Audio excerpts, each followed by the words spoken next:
take seats.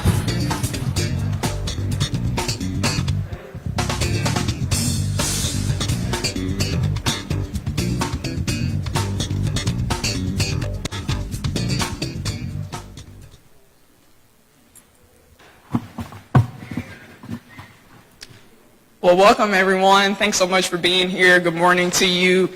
What a tremendous morning and a great day for Kansas City and for the Negro Leagues Baseball Museum. My name is Kiana Sinks. Oh yeah, it's okay. It's okay to clap. It's an exciting day. My name is Kiana Sinks. I'm the Community Engagement Manager here for the Negro Leagues Baseball Museum. And man, what a year it has been. It's kind of weird to actually have people on the Field of Legends because it's been a while since we've had people come here, but we have a unique opportunity here in our city to bridge the past with the present, and I think we're here today on a special occasion. And I have the honor to introduce Bob Kendrick, our president of the Negro Leagues Baseball Museum. I think if travel would allow, he would have been barnstorming all across the country, but it goes without saying that he's the best storyteller here in our city. He does everything on behalf of the museum with grace, preaching the gospel around the country about the Negro Leagues Baseball Museum in Kansas City. It's fortunate to have him. We are fortunate to have him, and so without further ado.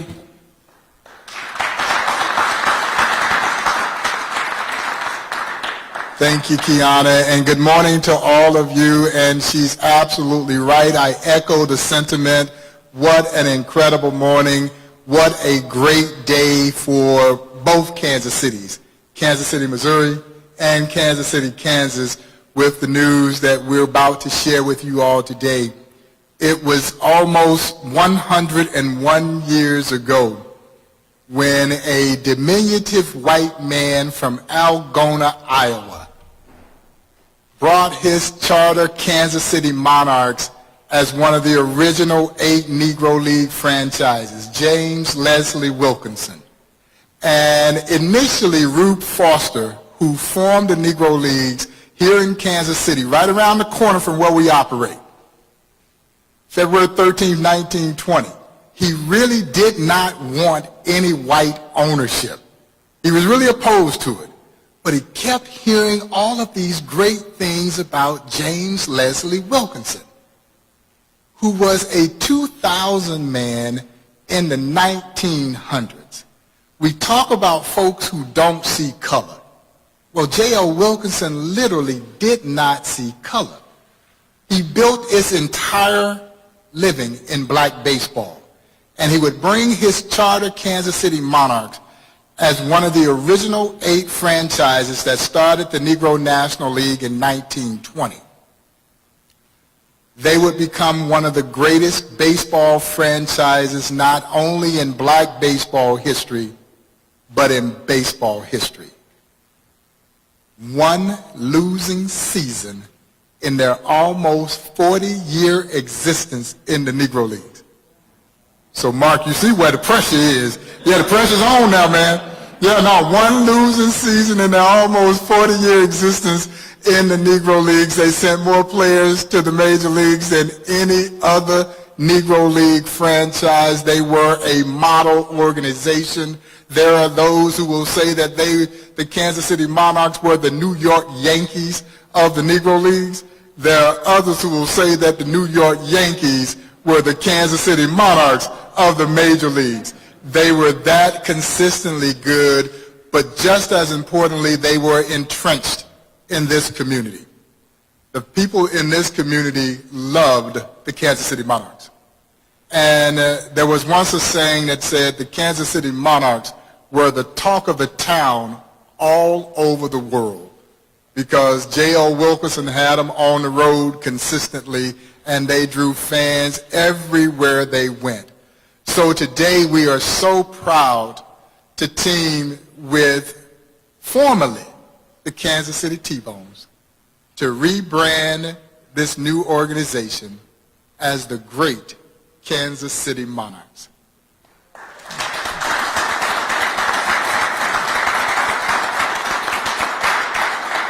And so you can imagine people were asking in early interviews, was it easy to turn over the Monarchs name? Of course not. That's our baby. You know, that's your baby. Your baby's leaving home for the first time, and you want to make sure your baby is taken care of. But after sitting down with Mark Brandmeier and his team, it was very clear to us that our baby was going to be well taken care of. And for any museum, and particularly history museums and cultural institutions like ours, it is all about how do you make history relevant. And that's exactly what we're doing. When those young players put on those Monarch pinstripes, the legacy of Satchel Paige and Buck O'Neill, Hilton Smith, they play on. And that spirit lives on. And we hope that it bridges even closer, Mayor, for those over in Kansas City, Kansas, to make that trek over to Kansas City, Missouri, to see the Negro Leagues Baseball Museum. But even more so that this museum now has an extension there at that beautiful ballpark out there where the Monarchs will play.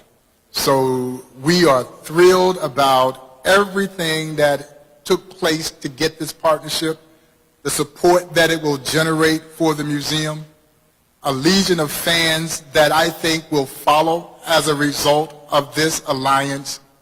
And I can say this with no level of uncertainty. The more of you who go out to see the Monarchs play, the more support will be generated for the Negro Leagues Baseball Museum. So please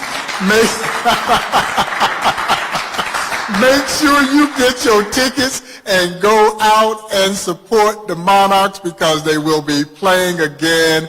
It is my pleasure to introduce the owner of the new Kansas City Monarchs. He's our J.L. Wilkinson now.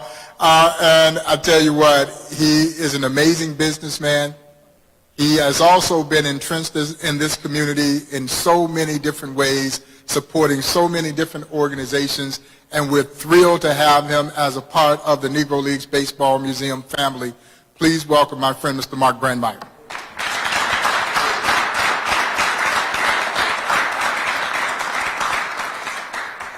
Thank you, sir. So I think we're going to cue a short video.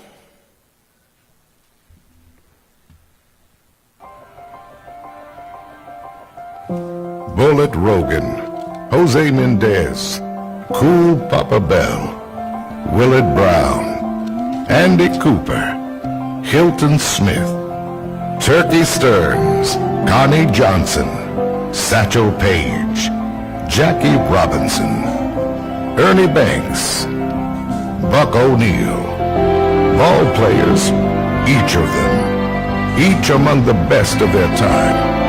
But beyond baseball, each was a trailblazer, each a courageous pioneer, each a part of a movement. We've come so far these 100 years, and yet there are more trails to be blazed. But over these 100 years, some things are still as true and pure as ever. A curveball is still hard to hit. A tie goes to the runner, and courage, heart, and a little grit goes a long way. As the Negro Leagues Baseball Museum celebrates its centennial, honoring the past, paying respect to those trailblazers, and saluting those who ran these bases before us, we invite you to celebrate the legacy of Kansas City baseball for these next 100 years. A future of unity, a future of movement, a future in need of a new song. But on opening day of 2021, we'll take the field for the first time in those pinstripes as the Kansas City Monarchs. We tip our caps to you in reverence and honor of the past, and in anticipation of the future. See you at the ballpark. Go Monarchs!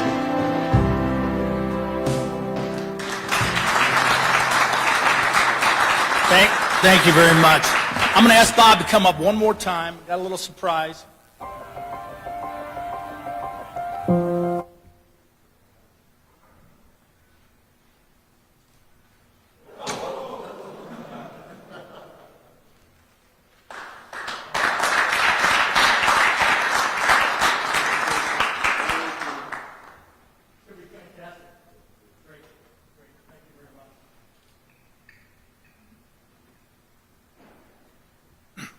Well, Bob, thank you very much. So many people to thank and welcome here. Mayor Alvey, great to have you here. The members of the Negro League Board. Chairman Meyer is here. Of course, friends. I wouldn't be here without my family, and especially my wife, Valerie, who's here. I have two of my sons here, and really, and my sister. But all the associates that have worked hard on this, and we appreciate so much. We're so thrilled and humbled to be here today, to be with you, and to have this honor of carrying on the Monarchs' legacy is a dream come true for us. And I think it's going to make a huge difference in Kansas City. The Monarchs were a historic brand, and we are committed to carry on the legacy that the Negro League Baseball Museum has invested in this name and now shared with us what they're doing in the community, what they're doing for baseball fans. We couldn't be more excited. We are, there's going to be a multitude of opportunities that come through this, not just the support that this is going to generate for the Negro Leagues Baseball, but the stories that are going to be told, the memories that are going to be made out at the ballpark. For the players, I think it's going to be an incredible, as Bob said, to put that uniform on for the first time and walk out on that field, see those pinstripes out there. It's going to be exhilarating. This wouldn't have happened without the hard work of a lot of people, including the people on our staff and the Negro League Baseball staff. So we really appreciate all the support that we have, and we are so excited about this spring having taking the field. So the Monarchs reign reborn. See you guys at the ballpark.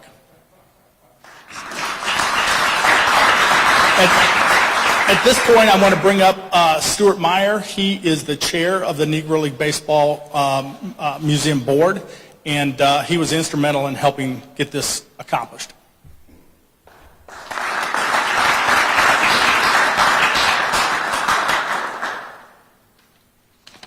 Good morning. Thank you, Mark.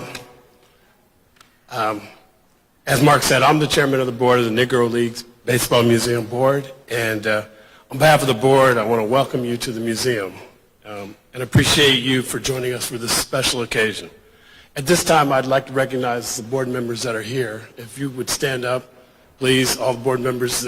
We got Kevin Battle, Adam Sachs, Ms. Betty Brown, I believe Eric Silden's here. And so, as Mark mentioned, this has been going on for probably 4 or 5 months, this discussion, and so we're happy that we finally got here. And so, as America's National Negro Leagues Baseball Museum, our mission is to honor and preserve the rich history of the Negro Leagues Baseball and educate all generations about its impact on the social advancement of America. Now, to assist in that, in our mission, and to ensure this legacy is shared with a new generation, the Negro Leagues Baseball Museum is happy to say that it's partnering with Mark Brandmeier and his team. The vision of this most historic partnership is to create a platform that honors the legacy of the courageous Negro Leaguers and honors Kansas City's history in Negro Leagues baseball. We know that this creative partnership will help promote, market, and drive traffic to the museum and create a contemporary, dynamic, living brand for the Kansas City Monarchs and the history of the Negro Leagues.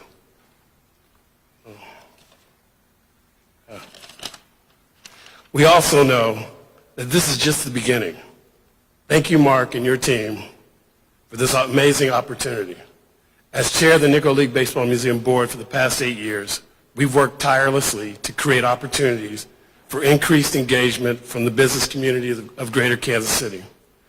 And I know and I'm humbled by the work of the board, Bob, and the museum staff.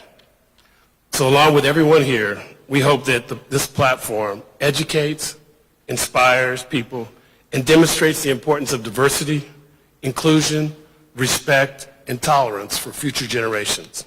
So thank you. And at this, thank you. And at this time, I believe I'm introducing Frank White, as Executive Director. Thank you, Frank.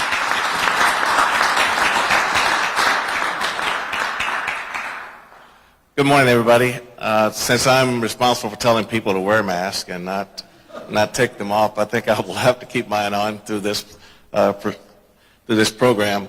Also, when I was asked by Mark some time ago if this was possible, I didn't really have an answer for him. I just thought that Bob would be the best guy to make that decision. So I wanted to kind of stay neutral in this. So I'm excited that everybody was able to get this worked out.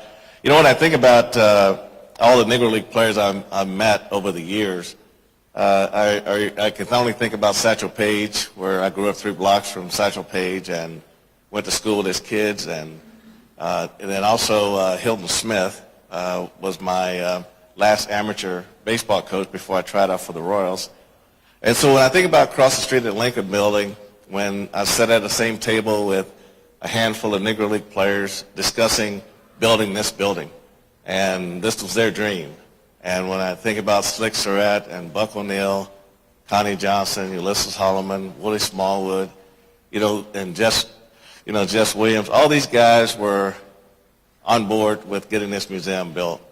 And the executive director, Don Motley, at that time was spearheading this. It took a lot of people to come together to get this to this point. So I just want to thank everybody for being here today, and also want to thank Mark and his team for purchasing the Kansas City T-Bones. I want to thank Mayor David Alvey, the Unified Government, for making this happen and keeping independent league baseball in our community. Also, you say, what's in a name? The Monarchs, reportedly, the name came from when they were a semi-pro team, and they were sponsored by the Monarch Printing Company. And that's where the name originally started. But the Monarchs of the Negro Baseball Leagues won 10 league championships, 2 World Series, and when you can play that way for that long, you have to be. It's very impressive. Now, the Monarchs is a name of champions, and I'm excited that this strong name will be associated with the new ownership and the fans throughout the American Association, Kansas City, Kansas, Kansas City, Missouri, and Jackson County. The Negro Baseball Museum, under Bob's leadership, on the leadership of his board of directors, has been honored in so many different ways, and they've been celebrated in so many different ways. With this name change, the Kansas City Monarchs name will be called before every baseball game. The PA announcer before every game will say to the fans, "And now here comes your Kansas City Monarchs." And I think that's a heck of a tribute. Thank you. Thank you very much.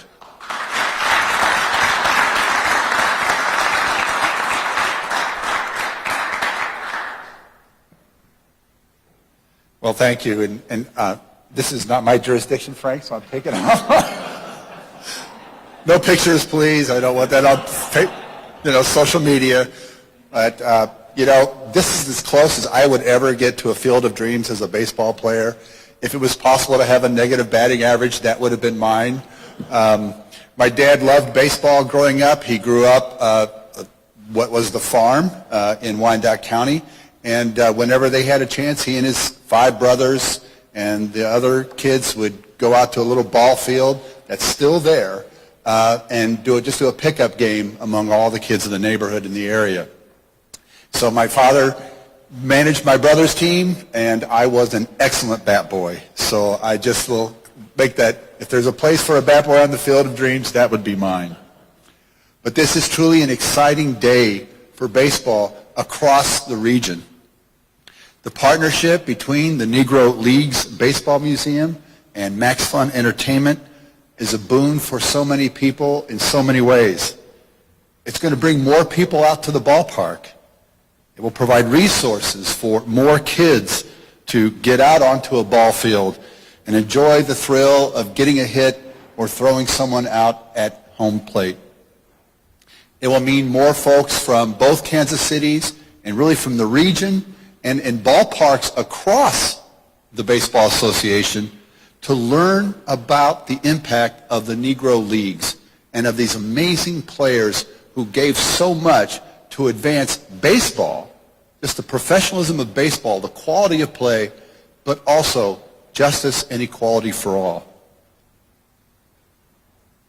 When we started this journey with Mark Brandmeier and his team at Max Fund, I was immediately encouraged by the expansive vision they had for the team.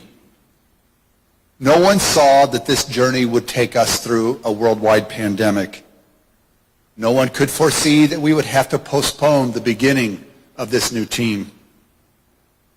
But Mark and his team just kept putting one foot in front of the other on this journey. They kept exploring every available avenue that would make this club a winning attraction.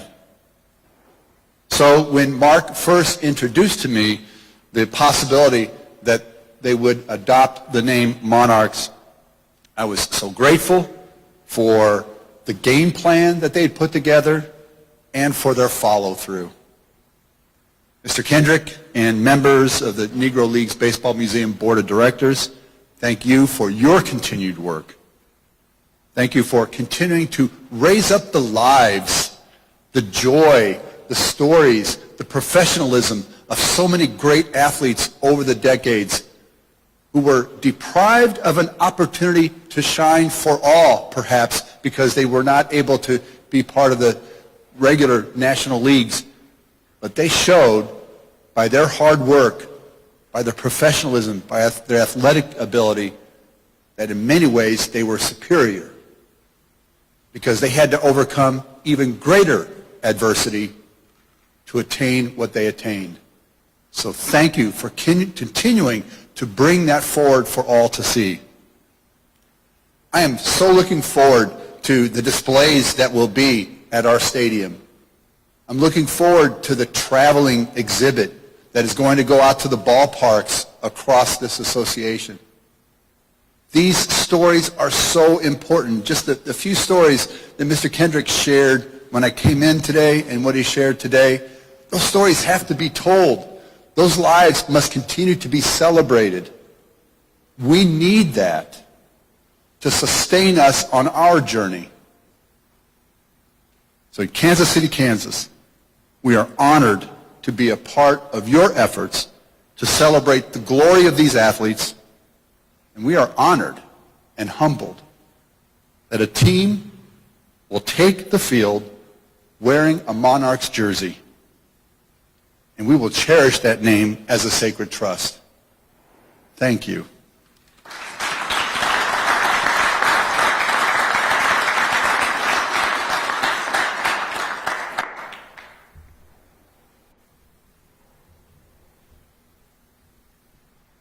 Mayor Alvey, if that mayor thing don't work out in KCK, you got a job over here, man.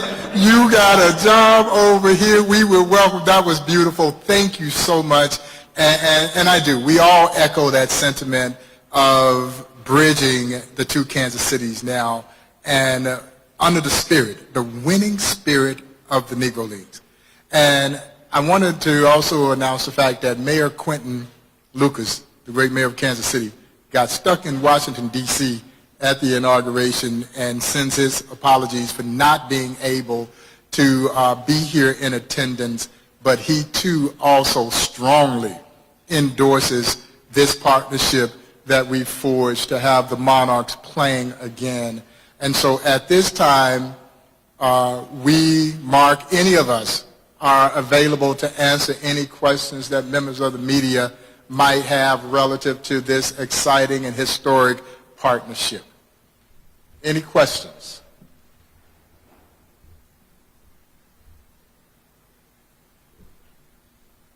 And if you don't have any questions for us in general, both Mark and myself and others will be available to do one-on-ones with any members of the members of the media who would request that as well. But certainly, if anyone has any questions, we'll entertain those questions right now if you do. And if you don't, I guess that means we must have said everything that we needed to say.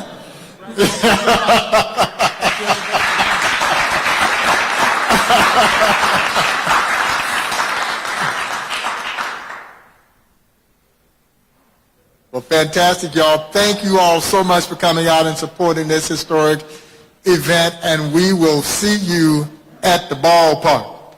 Go Monarchs. Go Monarchs.